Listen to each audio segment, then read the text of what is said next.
ako sa lugar ng Bitano sa may vulcanizing. Makikita nyo ito ang aking tricycle. Dito ako nagpapaayos. Nagpa-vulcanize. Change oil. Kailangan kasi ang tricycle ay kailangan mo maintain mo yan.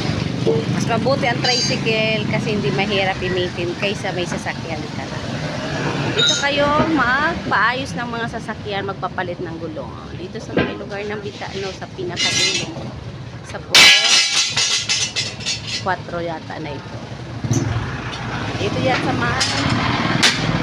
malapit sa may Quezano Mall yan. Makikita. Morning mga bishi. Binablog ko kung saan ako nagpapaayos ng tricycle. 3 to. Yung isa doon sa may alternator. Good morning. Ito. Dito ako sa ngayon.